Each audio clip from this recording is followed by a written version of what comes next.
If you want to outperform 99% of print-on-demand sellers, you need to stop doing what everyone else is doing. More trends, more products, more platforms. How is that making you different? It's not.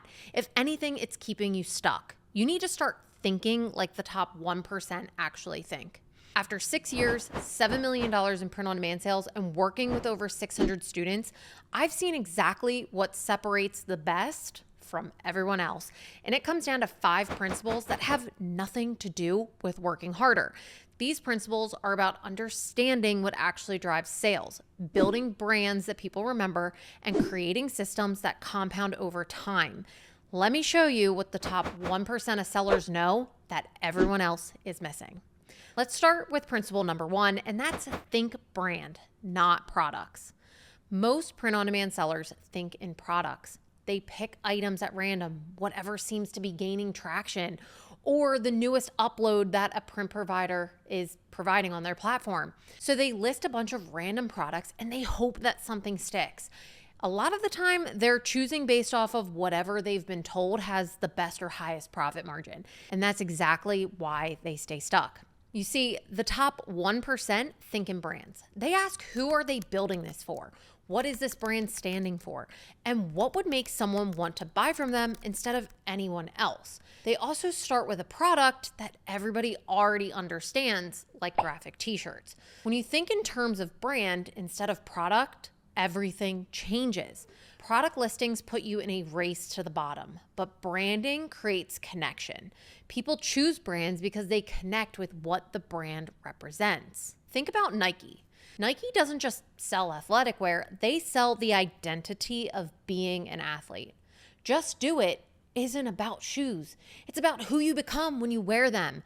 Nike built a brand that stands for performance, ambition, and pushing limits. And that's what people connect with.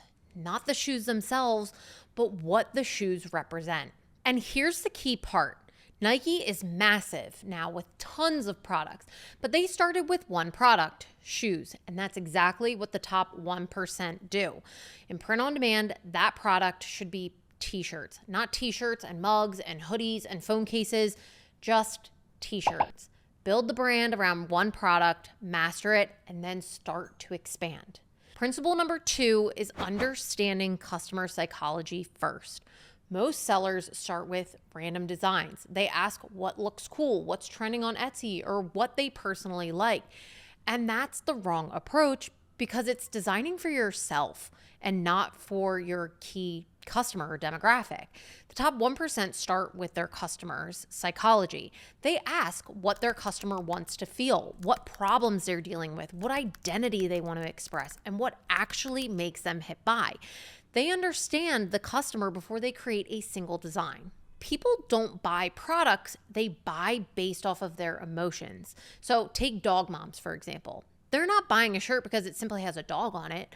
They're buying a dog mom shirt because it represents their identity. It makes them feel seen, and it validates that being a dog mom is a real thing. And that's the psychology about buying decisions. So what does this actually look like? It means spending time in your niche's communities. So think Facebook groups, Reddit, Instagram accounts, comments on Facebook, TikTok, wherever your people are. But more importantly, it means being a part of that community if you can. It's much easier to understand a customer if you're one of them. You'll think very differently than someone trying to sell dog t-shirts who's never owned a dog. Think about it. If you never had a dog, you won't understand the joy, the chaos, or the stories like having to wake up at 2 o'clock in the morning to take your dog out in the middle of winter. That is a real experience. And when you design from that lived experience, it's going to hit your customer differently. Customers can tell when you get it, and they can tell when you don't. So you need to pay attention to what they talk about, what frustrates them, what makes them laugh. What do they complain about? And what do they celebrate? Take notes and look for patterns and listen closely to the exact language that they use because you can use that in your designs. Now, to make this easier, I built a free design and research GPT that helps dig into your niche and pull real insights so that you can create designs that actually resonate. So if you want access to it, just click the link in the description below and join my free school community. It's listed in our resources section. Now, principle number 3 is this: build systems that compound. Now, if you're selling on a marketplace like Etsy or Amazon or Redbubble, here's the core issue. Yes, you can see what your customers bought. You get some surface level data, but you have no real way of bringing those customers back. There's no email, there's no follow-up, no relationship, no direct communication. Someone buys from you once and then they're gone. You can't email them about your new designs. You can't bring them back for a second purchase. And you're constantly chasing brand new customers every single month. When you build a brand with your own store, everything changes. You can build systems, and you can build them because you're focused on a niche. You're not throwing random products at the wall and hoping that something spikes an algorithm. You are being intentional, and you are building with purpose. And that focus is what allows systems to actually work. The first system that you can create is a design system. So instead of guessing, you're strategically looking at what people actually bought and what resonated with them. So you're paying attention to the patterns, the concepts, and the messages that performed well. Then you can take that information and feed it into AI. Now you're not just coming up with new ideas from scratch every time. Instead, you're building on what you already know works with your audience. It's not random. It's a system based off of proven data from your own customers. Now, the second system is email marketing, and this one is a revenue driving machine. In 2024, email revenue made up about 10% of our total revenue. In 2025, it made up close to 30%. That growth didn't come from finding brand new customers. It came from people who had already bought from us before, people who already knew the brand, already trusted it, and were willing to come back and buy again because they had an awesome experience. That's what systems do. They compound. Your design system gets smarter because you keep feeding it better data. Your email list keeps growing and the customers on that list keep buying. Meanwhile, on marketplaces, you're starting from zero every single month. New customers over and over again. Brands with systems don't reset. Every month builds on the one before it. So that's principle number 3. Now, principle number 4 is testing strategically, not randomly. Most people will test randomly. They'll launch a few designs, they'll hope that something works, get discouraged when nothing sells, and then quit, or they'll completely switch niches, or they'll switch products. There's no strategy and no learning, just guessing. You see, random testing is equivalent to gambling. Now, the top 1% test with intention. They know that they're testing. They know what success looks like, and they know what they want to learn from each test. Strategic testing builds knowledge that compounds. So instead of launching just random designs, they test specific messages. Does humor outperform sentimental copy? Does breed specific beat generic? Does short copy convert better than long copy? Now, every test makes you smarter. Every failure teaches you something, and every win shows you what to scale and do more of. That's testing like the top 1%. Now, principle number 5 is playing the long game. Most people will quit in a month or 2 into this process because they expect instant results. And when they don't see them, they assume it just doesn't work. That is playing the short game. And the short game doesn't build anything. Now, the top 1% commit to months, if not a year or 2. And they understand that compounding takes time. So they show up consistently, they refine, improve, and they keep building.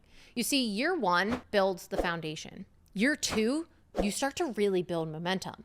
Year 3 is where things really start to take off. In my first year, I made so many mistakes. I learned a lot. I did make some profit, but I look back and all of those mistakes, if I had just quit when I hit one wall, I never would have continued. Like, I never would have gone back onto the path of being an entrepreneur. But business, you're always going to constantly have problems. And so it's important that when you hit a wall, you figure out a way to problem solve it. Because as your businesses grow, as my print on demand business has grown, as my YouTube channel has grown, as my community has grown, I have been hit with bigger, even harder problems that I had to solve, way bigger than any problem I faced in my first year of print on demand. I questioned whether all of it was worth it, but I kept going.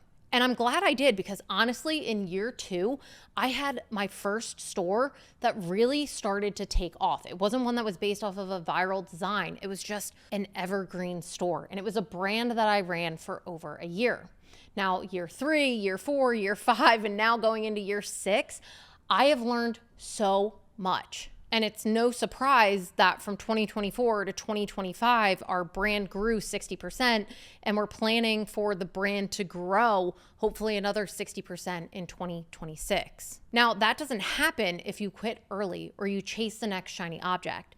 The top 1% play the long game because they know that the long game is worth it, and that's why they win. Now, if you want to be the best at print on demand, those are the 5 principles that separate the top 1% from everybody else. They think in brands, not products. They understand customer psychology first. They build systems that compound, test strategically, not randomly, and they play the long game. The top 1% aren't working harder, they are thinking differently. So if you want to be like the top 1%, you have to think like them, build like them, and commit like them. If you want the design and research GPT that I mentioned back in principle number 2, then click the link in the description below and join my free school community. It's listed in the resources section. You'll also gain access to our brand new, completely free 12-hour branded print on demand course. If you enjoyed this video, please like and subscribe to my channel. It would truly mean the world to me. Thanks for watching, guys, and I'll see you in the next video.